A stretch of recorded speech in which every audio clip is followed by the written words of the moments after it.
ರಾತ್ರಿಯ ಸಮಯ ಆಗಿತ್ತು. ಶುಭಂ ತುಂಬಾ ಹೊತ್ತಿಂದ ಕಾರ್ ಡ್ರೈವ್ ಮಾಡ್ತಾ ಇದ್ದ. ಆಗ ಅವನ ಫೋನ್ ರಿಂಗ್ ಆಗತ್ತೆ. ಶುಭಂ ಕಾಲ್ ರಿಸೀವ್ ಮಾಡ್ತಾನೆ. ಇವಾಗ ಏನಾಯ್ತು ದಿಶಾ? ನಾನ್ ಯಾವಾಗ ಫೋನ್ ಮಾಡಿದ್ರು ನೀನ್ ಬರೀ ಇದನ್ನೇ ಹೇಳ್ತೀಯ, ಇನ್ನೇನ್ ಮನೆಗ್ ಬರ್ತೀನಿ ಅಂತ. ದಿಶಾ, ದಾರಿಯಲ್ಲಿ ತುಂಬಾ ಟ್ರಾಫಿಕ್ ಇತ್ತು, ಅದಕ್ಕೆ ಬರಕ್ ತಡ ಆಗ್ತಿದೆ. ಅಷ್ಟಕ್ಕೂ ನೀನೀಗ ಎಲ್ಲಿದೀಯಾ? ನಾನೀಗ ಕೊಲ್ಲ ರೋಡಲ್ಲಿದ್ದೀನಿ. ನೀನ್ ಬೆಳಗ್ಗೆಯಿಂದ ಹಸ್ಕೊಂಡಿದೀಯಾ. ಒಂದ್ ಕೆಲ್ಸ ಮಾಡು, ನೀನ್ ಯಾವ್ದಾದ್ರೂ ಹೋಟೆಲ್ಗೆ ಹೋಗಿ ಏನಾದ್ರೂ ತಿನ್ನು. ಈ ಮಾತನ್ನ ಹೇಳಿ ಅವಳು ಫೋನ್ ಕಟ್ ಮಾಡ್ತಾಳೆ. ಆಗ ಅವನ ದೃಷ್ಟಿ ಒಂದು ಹೋಟೆಲ್ ಮೇಲೆ ಬೀಳತ್ತೆ. ಆಗ ಶುಭಂ ಗಾಡಿ ನಿಲ್ಸಿ ಕೆಳಗಡೆ ಬಂದು ಹೇಳ್ತಾನೆ, ದಿಶಾ ಸರಿಯಾಗಿ ಹೇಳ್ತಾ ಇದ್ಲು, ನನಗೀಗ ತುಂಬಾ ಹೊಟ್ಟೆ ಹಸ್ವಾಗ್ತಾ ಇದೆ, ಮೊದ್ಲು ಏನಾದ್ರೂ ತಿಂದ್ಕೋತೀನಿ. ಶುಭಂ ಆ ಹೋಟೆಲ್ ಒಳಗಡೆ ಹೋಗ್ತಾನೆ ಮತ್ತೆ ಒಂದು ಟೇಬಲ್ ಮೇಲೆ ಕೂತ್ಕೋತಾನೆ. ಆಗ ಅಲ್ಲಿಗೆ ಒಬ್ಬ ವೇಟರ್ ಬಂದು ಹೇಳ್ತಾನೆ, ಸರ್, ನೀವು ಈ ಟೇಬಲ್ ಅಲ್ಲಿ ಕೂತ್ಕೊಳ್ಳೋದ್ ಬಿಟ್ಟು ಆ ಟೇಬಲ್ ಅಲ್ಲಿ ಕೂತ್ಕೊಂಡ್ರೆ ತುಂಬಾ ಚೆನ್ನಾಗಿರುತ್ತೆ.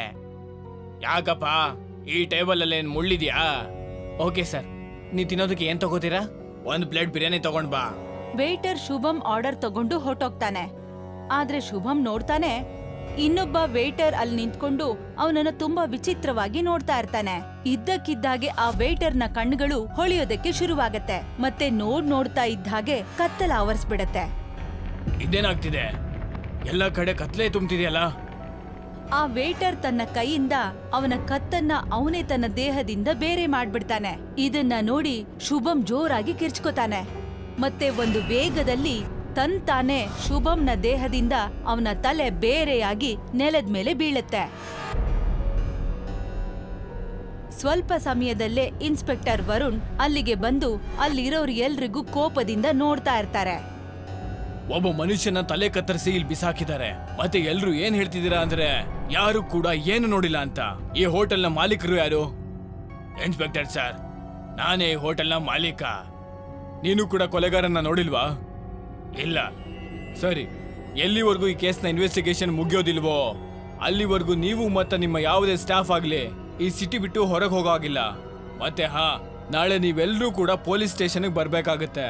ಶುಭಂನ ಶವನ ಪೋಸ್ಟ್ ಮಾರ್ಟಮ್ಗೋಸ್ಕರ ಕಳಿಸ್ಕೊಡ್ತಾರೆ. ಮಾರನೇ ದಿನ ಹೋಟೆಲ್ನ ಮಾಲೀಕ ಅವನ ಸ್ಟಾಫ್ ಜೊತೆಗೆ ಪೊಲೀಸ್ ಸ್ಟೇಷನ್ಗೆ ಬರ್ತಾನೆ. ನಾನು ನಿಮ್ಗೋಸ್ಕರನೇ ಕಾಯ್ತಾ ಇದ್ದೆ. ನೀವು ನನಗೆ ಸುಮ್ನೆ ತೊಂದರೆ ಕೊಡ್ತಾ ಇದ್ದೀರಾ. ಇನ್ಸ್ಪೆಕ್ಟರ್ ಸರ್, ನೋಡಿ, ನಾನೊಬ್ಬ ಬಿಸ್ನೆಸ್ ಮ್ಯಾನು. ನೀನು ಎಷ್ಟೇ ದೊಡ್ಡ ಬಿಸ್ನೆಸ್ ಮ್ಯಾನ್ ಆಗಿದ್ರು ಅದು ನನಗೆ ಬೇಕಾಗಿಲ್ಲ, ಗೊತ್ತಾಯ್ತಾ? ಅಲ್ಲಿ ಅವತ್ತು ಇನ್ನೂ ತುಂಬಾ ಜನ ಕಸ್ಟಮರ್ಸ್ ಇದ್ರು ಸರ್. ನೀವೆಲ್ರೂ ಎನ್ಕ್ವೈರಿ ಮಾಡಿದೀರಾ, ಅವ್ರು ಯಾರು ಕೂಡ ಏನನ್ನು ನೋಡಿಲ್ಲ. ಮತ್ತೆ ನೀವು ನನ್ ಮೇಲೆ ಹೇಗೆ ಅನುಮಾನ ಪಡ್ತಾ ಇದ್ದೀರಾ? ಆಗ ಇನ್ಸ್ಪೆಕ್ಟರ್ ಗಮನ ಸ್ಟಾಫ್ ಜೊತೆ ನಿಂತಿರೋಂತ ಒಬ್ಬ ಹುಡುಗನ್ ಮೇಲೆ ಬೀಳುತ್ತೆ. ಅವನು ತುಂಬಾ ಹೆದರ್ಬಿಟ್ಟಿರ್ತಾನೆ. ಇನ್ಸ್ಪೆಕ್ಟರ್ ಅವನ್ ಕಡೆ ನೋಡಿ ಹೇಳ್ತಾನೆ, ನಿನ್ನ ನೋಡ್ತಿದ್ರೆ ಹೇಗ್ ಅನ್ನಿಸ್ತಾ ಇದೆ ಅಂದ್ರೆ ನಿನಗೆ ಏನೋ ಒಂದು ವಿಷಯ ಗೊತ್ತಿದೆ. ಆಗ ಅದೇ ವೇಟರ್ ಇನ್ಸ್ಪೆಕ್ಟರ್ ಹತ್ರ ಬಂದು ಹೇಳ್ತಾನೆ, ಸರ್, ಅವನ ಹತ್ಯೆಯನ್ನ ಯಾವುದೇ ಮನುಷ್ಯ ಮಾಡಿಲ್ಲ, ಒಂದು ದೆವ್ವ ಮಾಡಿದೆ. ಏನಂತ ಮಾತಾಡ್ತಾ ಇದೀಯಾ? ನಾನ್ ನಿಜ ಹೇಳ್ತಾ ಇದ್ದೀನಿ, ನಾನೇ ಸ್ವತಃ ನೋಡಿದ್ದೀನಿ. ರಾತ್ರಿ 8 ಗಂಟೆ ಆದ್ಮೇಲೆ ಯಾರೇ ಆ ಟೇಬಲ್ ಅಲ್ಲಿ ಕೂತ್ಕೊಂಡ್ರು ಅವ್ರು ಹೆದರ್ಕೊಂಡು ಓಡ್ ಹೋಗ್ತಾರೆ. ಮತ್ತೆ ಹೋಟೆಲ್ಗೆ ಯಾವತ್ತೂ ಕೂಡ ವಾಪಸ್ ಬರಲ್ಲ. ಇದಕ್ಕೂ ಮುಂಚೆ ಯಾರಾದ್ರೂ ಆ ಟೇಬಲ್ ಅಲ್ಲಿ ಕೂತಿರೋರು ಕೊಲೆ ಆಗಿದಾರಾ? ಇಲ್ಲ, ಈ ತರ ಕೊಲೆ ಆಗಿರೋದು ಮೊದಲನೇ ಸಲ. ಆದ್ರೆ ಆ ಟೇಬಲ್ ಅಲ್ಲಿ ಏನೋ ವಿಶೇಷತೆ ಇದೆ. ಇವತ್ತು ರಾತ್ರಿ ನಾನು ನಿನ್ನ ಈ ಭ್ರಮೆನ ಕೂಡ ಓಡಿಸ್ತೀನಿ. ಅಂದ್ರೆ ನಾನು 8 ಗಂಟೆ ಆದ್ಮೇಲೆ ಇವತ್ತು ಅದೇ ಟೇಬಲ್ ನಲ್ಲಿ ಊಟ ಮಾಡ್ತೀನಿ.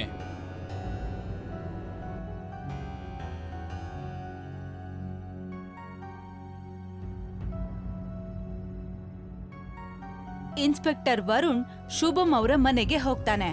ಶುಭಂ ಹೆಂಡತಿ ದಿಶಾ ಮತ್ತೆ ಅವನ ಮಗಳು ಪ್ರೀತಿ ಅತ್ತು ಸುಸ್ತಾಗಿರ್ತಾರೆ. ಇನ್ಸ್ಪೆಕ್ಟರ್ ವರುಣ್ ಅವ್ರ ಕಡೆ ನೋಡಿ ಹೇಳ್ತಾನೆ, ಇಂಥ ಸಮಯದಲ್ಲಿ ನಾನು ನಿಮ್ಮ ಹತ್ರ ಈ ರೀತಿ ಪ್ರಶ್ನೆಗಳನ್ನ ಕೇಳಬಾರ್ದು. ಆದ್ರೆ ಶುಭಂಗೆ ಯಾರ ಹತ್ರ ಆದ್ರೂ ವೈರತ್ವ ಇತ್ತಾ? ಅವ್ರಿಗೆ ಯಾರ ಜೊತೆಯಲ್ಲಿ ಏನು ವೈರತ್ವ ಇರೋಕ್ ಸಾಧ್ಯ? ಅವರಂತೂ ತುಂಬಾನೇ ಸೀದಾ ಸಾದಾ ಮನುಷ್ಯ. ಆಗ ಅಲ್ಲೇ ಕೂತಿರೋಂಥ ಒಬ್ಬ ವ್ಯಕ್ತಿ ಕೋಪದಲ್ಲಿ ಹೇಳ್ತಾನೆ, ನಮ್ಮನ್ನೆಲ್ಲ ವಿಚಾರಣೆ ಮಾಡೋ ಬದಲು ನೀವ್ ಯಾಕೆ ಕೊಲೆಗಾರನ್ನ ಹುಡುಕ್ಬಾರ್ದು? ನೀನ್ ಯಾರು? ನನ್ನ ಹೆಸರು ನಿರಂಜನ್ ಅಂತ, ದಿಶಾ ಅವರ ಅಣ್ಣ. ಆ ವ್ಯಕ್ತಿ ಈ ಮಾತನ್ನ ಹೇಳೋದಕ್ಕೂ ಮುಂಚೆನೆ ಪಕ್ಕದಲ್ಲೇ ಕೂತಿದ್ದಂತ ಇನ್ನೊಬ್ಬ ವ್ಯಕ್ತಿ ಕೋಪದಿಂದ ಹೇಳ್ತಾನೆ, ಮತ್ತೆ ನನ್ನ ಹೆಸರು ರಾಜನ್ ಅಂತ, ಮತ್ತೆ ನಾನು ದಿಶಾಳ ಕೊನೆಯ ತಮ್ಮ. ನಾವಿಬ್ರು ಪ್ರೀತಿಯ ಮಾವಂದ್ರು. ಒಂದ್ ವೇಳೆ ನಿಮ್ಗೆ ಕೊಲೆಗಾರನ್ನ ಕಂಡಿಡಿಯಕ್ಕಾಗಿಲ್ಲ ಅಂದ್ರೆ ನಾವೇ ಅವನನ್ನ ಕಂಡಿಡಿತೀವಿ. ನೋಡಿ, ನೀವ್ ಬೇಕಿದ್ರೆ ನಿಮ್ಮ ಪ್ರಕಾರ ಕೊಲೆಗಾರನ ಹುಡ್ಕಾಡಿ, ಆದ್ರೆ ಕೋಪದ ಕೈಗೆ ಬುದ್ಧಿ ಕೊಟ್ಟು ಕಾನೂನ್ನ ಕೈಗೆ ತಗೊಳಕ್ ಹೋಗ್ಬೇಡಿ.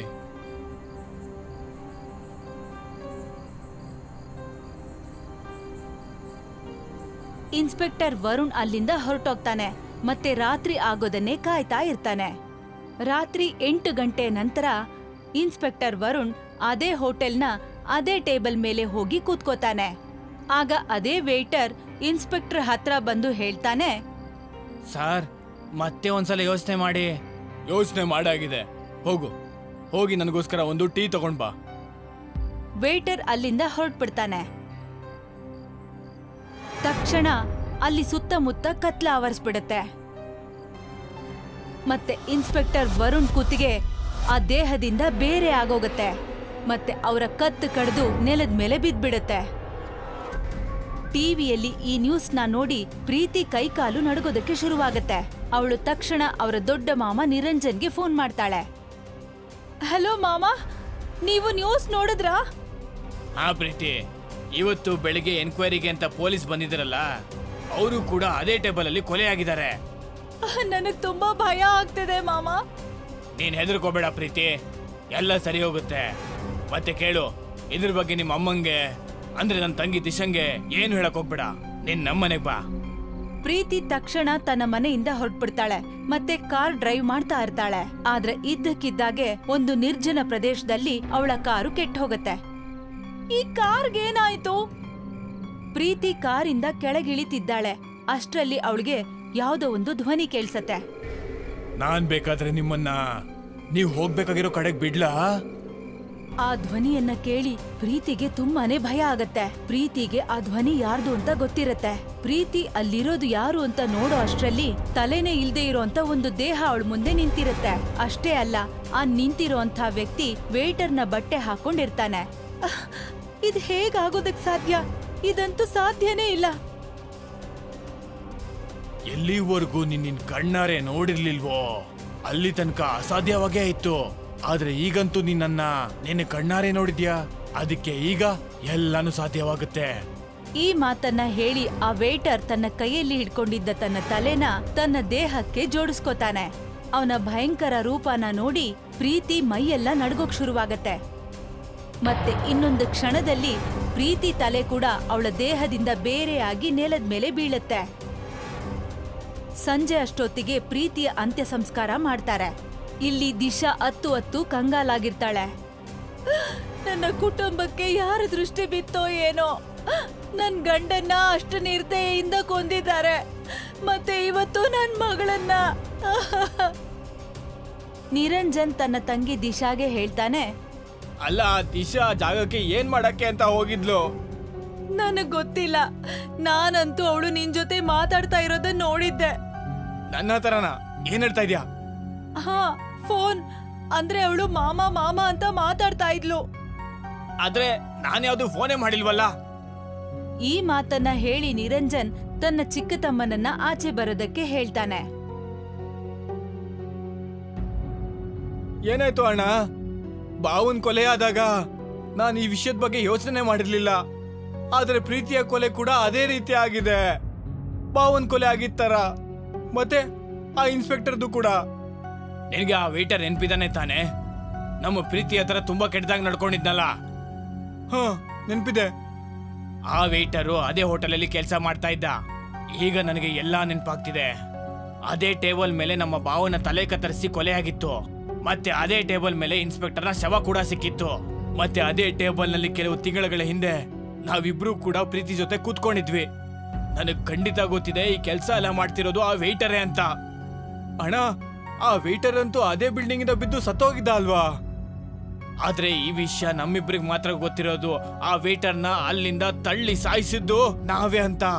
ಮತ್ತೆ ಬೀಳೋ ಸಮಯದಲ್ಲಿ ಅವನ ತಲೆ ಕಿಟಕಿಯ ಗಾಜಿಗೆ ತಾಗಿತ್ತು. ಹಾಗೆ ಬೇರೆ ಆಗೋಯ್ತು. ನಿರಂಜನ್ ಮಾತುಗಳನ್ನ ಕೇಳಿ ರಾಜನ್ ಸುಮ್ನಾಗ್ತಾನೆ. ರಾಜನ್ ಹೆದರಿಕೆಯಿಂದ ಹೇಳ್ತಾನೆ, ನಾವು ಯಾರ ಸಹಾಯ ತಗೋಬೇಕು? ನನಗೊಬ್ರು ಸಾಧು ಬಾಬಾ ಗೊತ್ತಿದ್ದಾರೆ. ಬಹುಶಃ ನಮ್ಗೆ ಅವರೇ ಸಹಾಯ ಮಾಡಬಹುದು. ನಿರಂಜನ್ ರಾಜನ್ ಜೊತೆಲಿ ಒಬ್ಬ ಸಾಧು ಹತ್ರ ಹೋಗ್ತಾನೆ. ನಿರಂಜನ್ ಮತ್ತೆ ರಾಜನ್ನ ನೋಡಿ ಆ ಸಾಧು ಮುಗುಳ್ನಗ್ತಾ ಹೇಳ್ತಾರೆ, ನಿಮ್ಮ ಮೇಲಂತೂ ಸಾವಿನ ನೆರಳು ಸುತ್ತಾಡ್ತಾ ಇದೆ. ಯಾವುದೇ ವಿಷಯ ಕೂಡ ನನ್ನಿಂದ ಮುಚ್ಚಿಡ್ಬೇಡಿ. ನನ್ಗೆ ಎಲ್ಲದನ್ನು ನಿಜಾನೇ ಹೇಳಿ, ಆಗ ಮಾತ್ರ ನಾನು ನಿಮ್ಗೆ ಸಹಾಯ ಮಾಡಕ್ಕಾಗತ್ತೆ. ಸಾಧುಗಳ ಮಾತನ್ನ ಕೇಳಿ ನಿರಂಜನ್ ತುಂಬಾ ದೊಡ್ಡದಾಗಿ ಯೋಚನೆ ಮಾಡ್ತಾ ಹಿಂದೆ ನಡೆದಿರೋಂಥ ಘಟನೆನ ನೆನಪು ಮಾಡ್ಕೋತಾನೆ. ನಿರಂಜನ್, ರಾಜನ್ ಮತ್ತೆ ಪ್ರೀತಿ ಆ ಹೋಟೆಲ್ ಅಲ್ಲಿ ಕೂತ್ಕೊಂಡು ತಮಾಷೆ ಮಾಡ್ತಾ ಇರ್ತಾರೆ. ಇವತ್ ನಾನು ಫಸ್ಟ್ ಬಂದಿದ್ದೀನಿ ಮಾಮ, ನನ್ಗಂತೂ ಇವತ್ತು ಸ್ಪೆಷಲ್ ಟ್ರೀಟೇ ಬೇಕು. ಚಿಂತೆ ಮಾಡಕ್ ಹೋಗ್ಬೇಡಮ್ಮ ಪ್ರೀತಿ, ನಿನಗಿವತ್ತು ಏನೆಲ್ಲ ತಿನ್ಬೇಕು ಅನ್ಸುತ್ತೋ ಅದನ್ನೆಲ್ಲ ತಿನ್ನು. ಇದು ಈ ಸಿಟಿಯಲ್ಲಿರೋ ಬೆಸ್ಟ್ ಹೋಟೆಲ್ಲು, ಮತ್ತೆ ನಿನಗಿಲ್ಲಿ ನೀನ್ ಇಷ್ಟಪಡುವಂತ ಎಲ್ಲ ಐಟಮ್ಸು ಸಿಗುತ್ತೆ. ಆಗ ಅಲ್ಲಿಗೆ ಒಬ್ಬ ವೇಟರ್ ಬರ್ತಾನೆ. ಮತ್ತೆ ಪ್ರೀತಿ ಕಡೆ ನೋಡ್ತಾ ಅವನು ಆಶ್ಚರ್ಯದಿಂದ ಹೇಳ್ತಾನೆ, ಅಯ್ಯೋ, ನೀವು ಪ್ರೀತಿ ಮ್ಯಾಮ್ ಅಲ್ವಾ? ಕಾಲೇಜಲ್ಲಿ ಟಾಪ್ ಮಾಡಿದ್ದು ಅದು ನೀವೇ ತಾನೇ? ನಾನು ಕೂಡ ಅದೇ ಕಾಲೇಜ್ನಲ್ಲಿ ಓದ್ತಾ ಇರೋದು. ಮತ್ತೆ ಸಂಜೆ ಬಂದು ಇಲ್ಲಿ ವೇಟರ್ ಕೆಲಸ ಮಾಡ್ತೀಯಾ?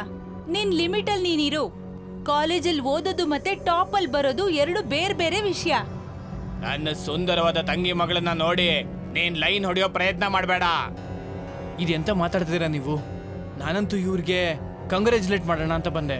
ಮತ್ತೆ ಇನ್ನೊಂದು ವಿಷಯ, ನಾನು ವೇಟರ್ ಆಗಿ ಯಾಕೆ ಕೆಲಸ ಮಾಡ್ತಾ ಇದ್ದೀನಿ ಅಂದ್ರೆ, ಯಾವುದೇ ಕೆಲಸ ಚಿಕ್ಕದು ದೊಡ್ಡದು ಅಂತ ಏನೂ ಇರಲ್ಲ. ಸಾಕು, ಎಷ್ಟು ಮಾತಾಡ್ತೀಯ ನೀನು? ಹೋಗಿ ನಾವು ಕೊಟ್ಟಿರೋ ಆರ್ಡರ್ನ ತಗೊಂಡ್ ಬಾ, ಮತ್ತೆ ನಿನ್ ಲೆವೆಲ್ನ ನೋಡ್ಕೊಂಡು ಮಾತಾಡು. ಪ್ರೀತಿ ಮಾತುಗಳನ್ನ ಕೇಳಿ ವೇಟರ್ಗೆ ಸ್ವಲ್ಪ ಕೋಪ ಬರುತ್ತೆ. ನಿಮಗ್ ಬೇಕಾದ್ರೆ ಬೇರೆ ವೇಟರ್ನ ಕರ್ಕೊಳ್ಳಿ. ಇಲ್ಲ, ಈಗ ನೀನೇ ನಮ್ಗೆ ಊಟ ಸರ್ವ್ ಮಾಡ್ಬೇಕು. ನೀವ್ ಹೀಗೆ ನಮ್ಮನ್ನ ಒತ್ತಾಯ ಮಾಡೋ ಹಾಗಿಲ್ಲ. ಈ ಮಾತನ್ನ ಹೇಳಿ ವೇಟರ್ ಅಲ್ಲಿಂದ ಹೋಗ್ತಾನೆ. ಪ್ರೀತಿಗೆ ತುಂಬಾ ಕೋಪ ಬಂದು ಅವರ ಮಾಮಂದಿರ್ಗೆ ಹೇಳ್ತಾಳೆ, ಅವನು ಎಲ್ರ ಮುಂದೆ ನನ್ಗೆ ಅವಮಾನ ಮಾಡಿ ಹೋಗ್ತಿದ್ದಾನೆ, ಮತ್ತೆ ನೀವಿಬ್ರು ಕೂತ್ಕೊಂಡು ನೋಡ್ತಾ ಇದ್ದೀರಾ. ಚಿಂತೆ ಮಾಡ್ಬೇಡ ಪ್ರೀತಿ, ಇವತ್ ನಾವು ನಿನಗೆ ಯಾವುದೇ ವಿಷಯದಲ್ಲಿ ನೋವಾಗಕ್ ಬಿಡಲ್ಲ. ನಾವು ಆ ವೇಟರ್ಗೆ ಸರಿಯಾದ ಪಾಠ ಕಲಿಸ್ದೆ ಇಲ್ಲಿಂದ ಹೋಗಲ್ಲ. ಆಗ ರಾಜನ್ ದೃಷ್ಟಿ ಟೆರೆಸ್ ಮೇಲೆ ಬೀಳುತ್ತೆ.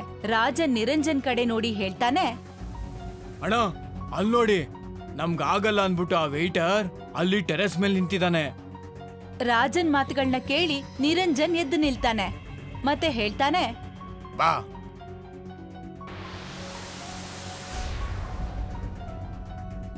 ಸ್ವಲ್ಪ ಸಮಯದಲ್ಲೇ ನಿರಂಜನ್ ಮತ್ತೆ ರಾಜನ್ ಟೆರೆಸ್ ಮೇಲೆ ನಿಂತಿರ್ತಾರೆ. ವೇಟರ್ ಅವರಿಬ್ಬರನ್ನು ನೋಡಿ ಹೆದರ್ ಬಿಡ್ತಾನೆ. ನೀವಿಬ್ರು ಇಲ್ಲಿ? ನಿನಗೆ ಎಷ್ಟು ಧೈರ್ಯ ಇದ್ರೆ ನನ್ನ ತಂಗಿ ಮಗಳಿಗೆ ಇನ್ಸಲ್ಟ್ ಮಾಡ್ತೀಯಾ? ತಕ್ಷಣ ರಾಜನ್ ಆ ವೇಟರ್ನ ತಳ್ಳಿಬಿಡ್ತಾನೆ. ಅವನು ಟೆರೆಸ್ ಇಂದ ಕೆಳಗಡೆಗೆ ಬಿದ್ದ್ಬಿಡ್ತಾನೆ. ಇದ್ ನೀನ್ ಏನ್ ಮಾಡ್ಬಿಟ್ಟೆ ರಾಜನ್? ಅಣ್ಣ, ನಾನೇನೋ ಕೋಪದಲ್ಲಿ ಅವನ್ನ ತಳ್ಳಿಬಿಟ್ಟೆ, ಆದ್ರೆ ನನಗೆ ಗೊತ್ತಿರ್ಲಿಲ್ಲ ಅವ್ನ ಕೆಳಗಡೆ ಬಿದ್ದೋಗ್ತಾನೆ ಅಂತ. ಯಾರಾದ್ರೂ ನೋಡೋಕ್ಕೂ ಮುಂಚೆ ನಾವಿಬ್ರು ಮೊದಲು ಇಲ್ಲಿಂದ ಓಡೋಗ್ಬೇಕು, ಗೊತ್ತಾಯ್ತಾ? ಆದ್ರೆ ಅಣ್ಣ, ಪೊಲೀಸು ಅವ್ನ್ ಹೇಗ್ ಸತ್ತ ಅಂತ ವಿಚಾರಣೆ ಮಾಡ್ತಾರೆ. ನಾವಿಬ್ರು ಒಂದಲ್ಲ ಒಂದಿನ ಸಿಕ್ಕಾಕೋತೀವಿ. ಚಿಂತೆ ಮಾಡ್ಬೇಡ, ಈ ಇಲಾಖೆಯ ಇನ್ಚಾರ್ಜ್ ಇನ್ಸ್ಪೆಕ್ಟರ್ ವರುಣ್ ನನ್ನ ಫ್ರೆಂಡು. Inspector Varun number 1 ಲಂಚಕೋರ. ನಾನು ಸ್ವಲ್ಪ ದುಡ್ಡನ್ನ ಕೊಟ್ಟು ಈ ಕೇಸ್ನ ಪರ್ಮನೆಂಟ್ ಆಗಿ ಕ್ಲೋಸ್ ಮಾಡ್ಬಿಡ್ತೀನಿ. ಮತ್ತೆ ನಾವಿಬ್ರೇ ಮಾಡಿದ್ದು ಅಂತ ಯಾರಿಗೂ ಕೂಡ ಗೊತ್ತಾಗಲ್ಲ. ಈ ಮಾತನ್ನ ಹೇಳಿ ನಿರಂಜನ್ ಸುಮ್ನಾಗ್ಬಿಡ್ತಾನೆ. ಆದ್ರೆ ಮರುಕ್ಷಣನೇ ನಿರಂಜನ್ ಮತ್ತೆ ರಾಜನ್ ಜೋರಾಗಿ ಕಿರ್ಚ್ಬಿಡ್ತಾರೆ. ಯಾಕೆಂದ್ರೆ ಅವ್ರ ಮುಂದೆ ಸಾಧು ಕೂತಿರಲ್ಲ, ಬದ್ಲಿಗೆ ಅದೇ ವೇಟರ್ ಕೂತಿರ್ತಾನೆ. ಮತ್ತೆ ಸಾಧು ಸತ್ತು ಸ್ವರ್ಗ ಸೇರಿರ್ತಾನೆ. ಮುಂದಿನ ಕ್ಷಣದಲ್ಲಿ ಅವರಿಬ್ರು ತಮ್ಮನ್ನ ತಾವು ಅದೇ ಟೆರೆಸ್ ಮೇಲೆ ನೋಡ್ತಾರೆ. ಹೀಗಾಗೋದಕ್ಕೆ ಹೇಗ್ ಸಾಧ್ಯ? ನಾವ್ ಇಲ್ಲಿಗೆ ಹೇಗ್ ಬಂದ್ವಿ? ನಮ್ನ ಕ್ಷಮಿಸ್ಬಿಡು, ನಮ್ಮಿಂದ ಏನೆಲ್ಲ ಆಯ್ತೋ ಅದೆಲ್ಲ ಅಚಾನಕ್ ಆಗಿದ್ದು. ಆಗ ಆ ವೇಟರ್ ತುಂಬಾ ಭಯಂಕರವಾಗಿ ಹೇಳ್ತಾನೆ, ಸುಳ್ಳು ಹೇಳ್ಬೇಡಿ, ನಿಮ್ಮಿಂದ ಅಚಾನಕ್ ಆಗಿಲ್ಲ, ಬದ್ಲಿಗೆ ನೀವಿಬ್ರು ಬೇಕಂತಾನೆ ಮಾಡಿದ್ದು. ನನ್ನ ಸಾವು ಹೇಗೆ ರಹಸ್ಯವಾಗಿ ಉಳಿತೋ ಅದೇ ತರ ನಿಮ್ಮಿಬ್ಬರ ಸಾವು ಕೂಡ ಶಾಶ್ವತವಾಗಿ ರಹಸ್ಯವಾಗಿ ಉಳಿಯುತ್ತೆ. ಇದ್ದಕ್ಕಿದ್ದಾಗೆ ರಾಜನ್ ಮತ್ತೆ ನಿರಂಜನ್ ದೇಹಗಳು ಆ ಹೋಟೆಲ್ನ ಟೆರೆಸ್ ಇಂದ ಕೆಳಗಡೆಗೆ ಬಿದ್ದ್ಬಿಡುತ್ತವೆ. ಕೆಳಗೆ ಬೀಳ್ತಿದ್ದ ಹಾಗೆ ಅವರ ತಲೆಗಳು ದೇಹದಿಂದ ಬೇರೆಯಾಗಿ ಸಾಯ್ತಾರೆ. ಇಲ್ಲಿ ವೇಟರ್ ನಗ್ನಗ್ತಾ ಅಲ್ಲಿಂದ ಮಾಯ ಆಗ್ಬಿಡ್ತಾನೆ. ಬಹುಶಃ ಈಗ ಅವನ ಆತ್ಮಕ್ಕೆ ಶಾಂತಿ ಸಿಕ್ಕಿರ್ಬೇಕು.